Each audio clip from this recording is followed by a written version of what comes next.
All right, everybody, we're back and welcome to another LiveCTF. First, I apologize for the background audio when I'm talking. I'm in a hotel lobby at 6 in the morning here in Belfast. So it's been a wild weekend. Thanks everybody that's hanging out with us, or if you're watching the VOD later. We're back with another challenge recap. People who are playing that are tuning in for news and updates probably also saw the announcement that just went out.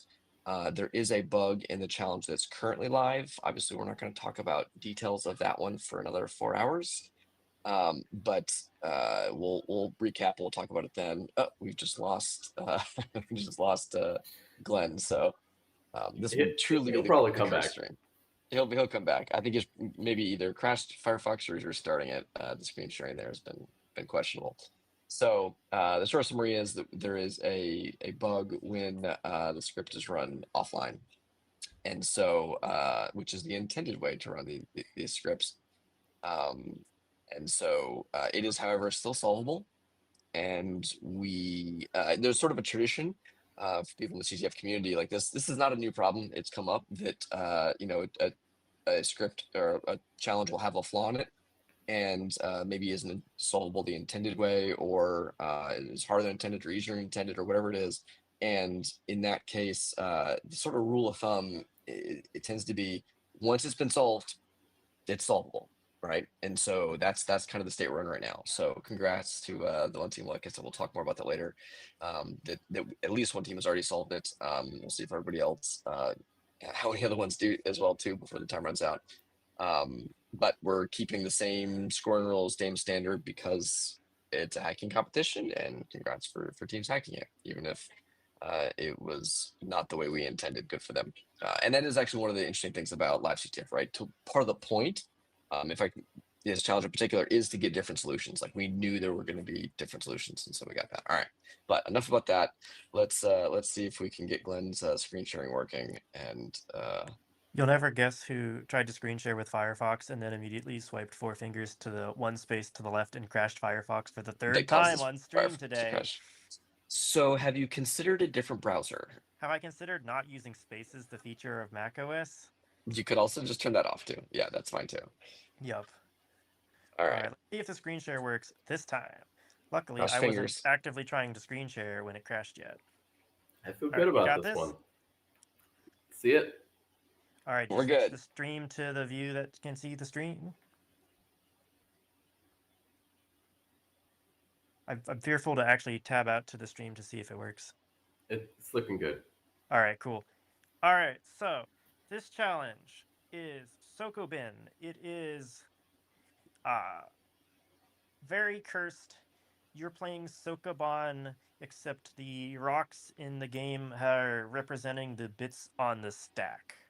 If I had a cool representation of this up, I would show you a cool picture. Oh, I should have prepared that in advance. Maybe one of these solve scripts has it. No, doesn't. Anyways, it renders like you have to move like a player up, down, left, and right, and there are like dots that you can push around. And what you'll quickly find out is that these dots actually represent the stack, and so you're pushing around the bits of the stack one at a time. Those are literally the 1 bits are the blocks, or the 0 bits are the blocks. So there are the dots and O's, and the dot is a 0 and the O is a 1. Wow, I have all these scripts and none of them actually contain a visual aid of any sort. Oh well. Yep, so what it does is it just reads your input and then like moves you around, and if you can push stuff, then it'll push stuff. And that's about it for this. And you quit with Q and then it just returns. And I left in this cheeky debug flag, which you can, if you find where the bit in the stack is for the debug flag, you can push a bit into that part of the stack and turn on debug mode. I thought that was very clever.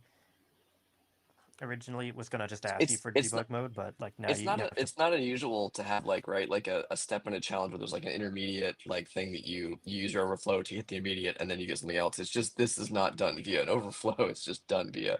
Also, what bit Yeah. do you move into it? So you have to find some other bit that it doesn't matter and then move that into position essentially, or like so like you something else goes to 0 and that one goes to 1. Like you total number of bits is the same basically, right? So yeah, you can look at it in Binja. Did that change? Oh, it did change. Let's go. If you look at it in Binja, I actually compiled with debug symbols, so you can just see where all the stuff is. You can see that, oh, here's a state structure, and it's got a debug bit in here at offset 4, and if you can kind of figure out what that means, then maybe you can know. Binja did Or more likely surprisingly you well find the on debug this you find the version of debug this. mode itself, Yeah. right? And then you go find out where that you find the code Yeah, that does the thing on it and then you work from there, right? something like that. So we got a win function here because the goal of this was like, can you mess with the state? It's not, can you write a ROP chain with Sokoban? Oh my god, that would be hell. That would be for the full event, right? I don't know if I'd even feel how, like, I'd feel You weird. would you wouldn't want to write the solve script for that too. That's another good Yeah. sort of like measure. Like if you don't want to write the solve script as the challenge author, then it's too painful. Yeah. So actually, Binja did surprisingly well on this. There's a +1 for Binja. It didn't do so good on some of the other challenges, so hey, at least we got this.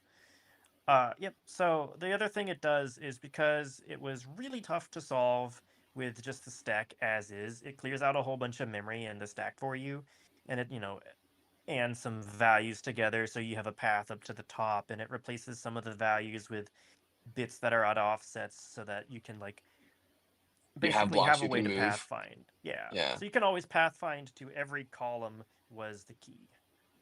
So like it would So, be too hard if it was either too many ones or too few ones would both be like potentially yeah. like bad cases, I guess, right? If you need to move stuff around. So is it so the debug menu though is like does that like is that the instant win or does that just No. enable So the something that lets you debug do something menu else? just prints out some stack addresses. So, yeah, like, I'm gonna see if I can copy paste a run of it into here. While it's doing that, I'm just gonna quickly go over how I solved it. The solution to this was Dijkstra's algorithm in some cases, and then just like pushing the bits around. I thought it was funny to have a CTF challenge where you needed to use Dijkstra's algorithm. Classic Yeah, okay. CS. See if I can get a terminal up in here. Oh, I can. All right, so this is kind of what it looks like when you connect to it. It's like a board of Nice. O's and dots, and if you type letters, you can, like, there's a little @ sign down here. I don't know if this is working, but like, It's yeah, good. you We move it see it. around. Yeah. And if I push this bit one to the side, you can see, aha, here's my lovely debug mode. Every single address has, or every single Now you see line the has hex an and the offset. address. Yeah. Yeah, and then here are the bytes at that address, so you can Awesome. know like what you're actually doing. So this address here, this line which is hex 28 over the base address, is the return pointer. You can tell because the last like 3 nibbles are the same as the offset in libc start main, or whatever it's called, libc real call main or something, is the next pointer, is the next instruction after that. And a general solution would be to clear out the bits in this row and replace them with bits that are the win function. And you can Is there calculate. like a quit or whatever you like when you're done you can Yeah. like So if you yeah type you just Q, for example, it will yeah. just exit. So that's you do that once you've prepared your soft landing, Yep. then you trigger it that way. Nice. And if you look further around in this, you will find here is a pointer to main. So you have a leak to the binary itself. You have a leak to libc. You have leaks to the stack, obviously. So you have all the information that you need. It's just a matter of, oh my god, how do I assemble that in like Sokoban? I could see somebody like if this were a regular CTF challenge, right? I could see somebody like looking at this and going, "Oh, I'm just gonna do this by hand. Like calculate the values, do it once, and if the timeout isn't that long, like literally just try to like speed run it and do it." But that's what I Yeah. think is interesting about LiveCTF is like that is not an option. Like you can test it that way, but like you have to write code to solve this because that's what you submit. That is your answer, not Yeah. a sort of flag at the end. So here's what Oh, my solution looks nice. like. It's so much fun to watch because you can visually see it going. It pushes the bits around, right? See it pushing the bits into each of the columns to I put love the that. win function into the return address there. It's doing a whole bunch of path finding and, prints out the flag. So Yeah. generally speaking, I expect solutions to be somewhere around there. It's a whole bunch of like algorithms, class level, like programming logic combined with the knowledge of how to reverse this and what a return address is. So kind of a weird blend of game and reversing and pwning at the same time, which I just love as a concept. Yeah, Yeah, me too. those are enjoyable. I really like these challenges. Go ahead, Mark. No, I think this is fantastic, and I particularly like that you made it easy for the player to get that visual, especially with the debug stuff. Yeah. I think that's just super awesome. So how long is it until somebody takes this for like their intro to CS class and uses it like as a this is what the stack is and like actually Lord. uses it? I don't Like a know if homework you should assignment. be teaching people on this. This is like I'm gonna say that Exapunks is probably a little bit easier. the All amount of right. There's work probably a that I few other had to ones. do. So it was kind of not obvious from the source or from the reversing, but I explicitly set up the state of the stack here so that there's a whole bunch of zeros right before the return address, and I even had to Yeah. turn off stack protector because it kept triggering the stack protector, and I wasn't going to make you push both a stack protector and a return address into the right position. Like, that's just mean. And also, it was too hard to do, and I didn't want to do it. So yeah, all of these variables are defined up at the top of the function so that the stack has a whole bunch of zeros and like empty spaces so you can maneuver around, and it clears out a whole bunch of stuff here. Like, this is overt. In case you're curious, there's a part that clears the rightmost two columns on every line, except for the line that has the leak to the binary, because my script kept getting the binary leak that was off by like one weird multiple of the power of 2, and it's like, what? Oh no, it's clear. So very much intentionally designed to not trip you up if possible, which makes So it a little bit less pure of a challenge. The original version was cool, but then my script couldn't solve the mazes in time, and it's like, that's too hard. We're not going to make people do that. yeah, it makes a ton of sense. And speaking of solutions, you've got a couple of them here. Do we want to talk about like who scored, what was kind of the scoring profile, how long did it take them, and who got points, and what their solutions look like? Yeah, so this one took a little while for the first solution to come in. I want to say it was roughly not quite 2 hours. I know Mark was doing the whole bunch of histogram graphs on that. It was like an hour and a half for the first solution, and then nothing. And then a whole bunch right around the 3 hour mark. There were like Yeah, four of we had. them, 5 of them. I'm just pulled it up on my phone. There's 5 There of you go. them at a time, because if I swipe left to look at the Slack channel, my Crash. Firefox will crash. There were like 5 of them within 10 or 15 minutes, and it was like, whoa. But generally speaking, this challenge seemed a bit harder than the others, and it took people quite a bit longer, which I was kind of expecting. And congrats to who was the team that got it so quickly? Do we have the team that solved it first was M Hackeroni. Dang. Congratulations, Nice. M Hackeroni. They are well very done, cool. well done. Yeah, and that was like a very, very fast solve time too for this. Yeah, so like an hour they 15. were, That's pretty good. and that's the cool part about this. Like they're gonna get points that can't be diluted. That that sort of like helps them out a lot because they did so well. It's not a huge amount, right? And maybe they're gonna get an extra 30 points essentially over the other teams, depending on what the degradation I don't is. know But if you've seen the still, scoreboard, Jordan, but first place and second place are 1 point apart. oof. So these are precious things. Neither of these those teams points. are M Hackeroni. They're down in 8th place, but it's Right a now. decent tiebreaker. Yeah. We'll see where they end up because they've got some Yeah. points that can't be diluted. So All right. So the way makes that sense. my solution worked for this, since you saw it, I guess the visual kind of shows you how it works. It pushes all the bits down.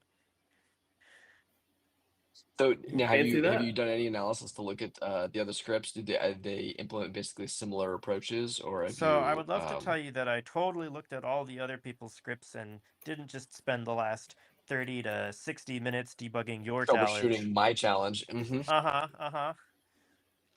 But I'm going to assume that these are mostly going to be of similar variety. Oh, I could run them. I'm not going to run them. That is a terrible idea. But I could run them. Yeah, so they're grabbing their data out of here. Oh, this would make such a cool visual. What You we can always really come should back do and is do then it. heat map all of the solutions like over. Heat map We of can all of replay the solutions. replay them all over top of each other, where you can see like just bits How willing like am I to sliding run across. arbitrary code from CTF players on That's what my VMs are machine? for. VMs are for that. What do you mean VMs are for? I'd have to set up a VM. What, you don't trust Docker? Oh, the Docker is running on an entirely different machine across the country. Yeah, so I can one up you there. Docker is still back at home, so it's a little further away from me. incredible. Quite the pain Yeah, time. so lots of maze solving. Who Yeah, would we've have done. guessed this? Did Shellfish use anger again? No, they did not. That was a good question, actually. I'm not sure if So, Anger has a. I do oh, I like the don't know ones if that have people like the send move noticed. wrappers. One slight note here: the up, down, left, right are in Colmac. Everyone can get bent. That's what the Of course you WASD did. keys map to on my keyboard. Of course you did. The Of course Tetris you did. challenge is like this too for anyone who's tried the Tetris challenge. I'm sure there's one or two Colmac aficionados out there who were very thankful for that, and everyone else is like, "Why did he typo this?"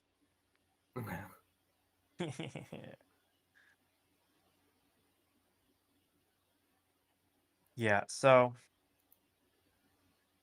maybe when All we right, do a cool. final recap, I'll have prepared like a No, I saw. visual of how these scripts work. I like If their echo down to make sure that echo, they're yeah, working. Yeah, that's how you know it works. Receive yeah. until, yep, High that's a quality classic. CTF. That's we how you know you're Um, doing CTF. we're at that point in the CTF. Mm-hmm. oh no, I think Everything it's is. I mean, someone has just made you solve a maze.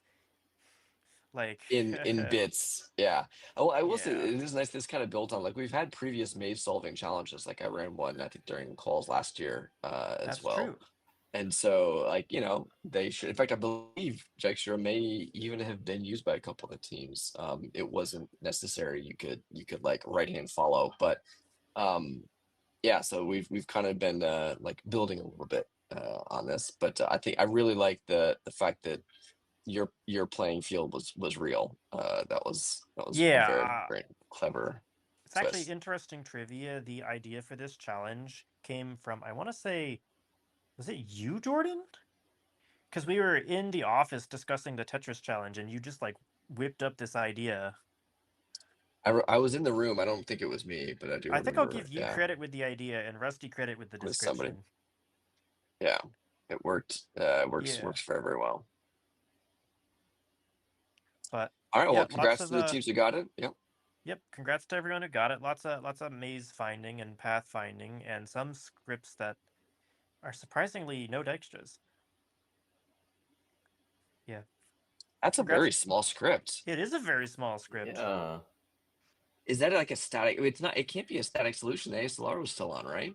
Yeah, ASLR was still on.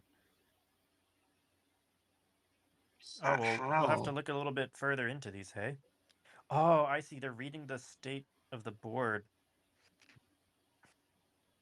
Are Oh, do they they? just keep trying until they get a valid state that they can solve? Like connect, quit, connect, quit, connect, quit. I Wild True Try Run. Oh my goodness, I guys. love it. I love That's it. so good. How And many then if it bits of succeeds, random it are calls there? exit. Yeah. How Oh, many? that's so good. What'd you say? How many times do you think they have to connect to get that state? That's a great question. I think I we should mean, modify the script with a counter that it what's the prints out. phrase? Oh, that's only a 24-bit brute force. That's well within the lifetime of the CTF. I think the timeouts we had, you'd need to have it be like 16 bits or less than that, right? Like I don't I think mean, how many 24-bit will do connections it. can you do per second? I bet they could do probably 100 or so. Yeah. Yeah, it doesn't let you do 24 bits for sure. Either way, cool Good for solutions them. from That's very teams. cool. I look And which forward team? to not running all of these on my machine directly. So that was Team Fewer that did the brute force one. Is that what? Or No, is this that was Team Bracket team? :bracket, Yes, thank whose you name for. got his name got sanitized to underscore Yes, underscore underscore. that's right. So the array slicing team gets anonymized basically by our scripts. Yep. That's clever. Very cool. All right. Well, that sounds great. Thanks for a great challenge, Glenn, and thank you for troubleshooting my broken one too. Yeah, That anytime. they got solved. So we'll be back here, I guess, in about 4 hours, right, for our next one. At least you'll be back here. I think Mark I'll and be I will back. both be You soundly guys will be asleep at 5 in sleeping. the morning. So myself and Zeta 2 will be back here. So and we'll have one more broadcast or two more broadcasts, basically that one, and then the final one will wrap up the whole event. So yeah, Yep. thanks everybody for hanging out. And Cool. best of luck solving Jordan's challenge, even if we did manage It to find is. one flaw, and it apparently is still solvable. So It's still solvable. hack There's harder, at I least guess. there is at least one solution. I wouldn't be surprised if there's more than that, but we'll see. Yeah. So, all right, take care, everybody. Bye. See y'all.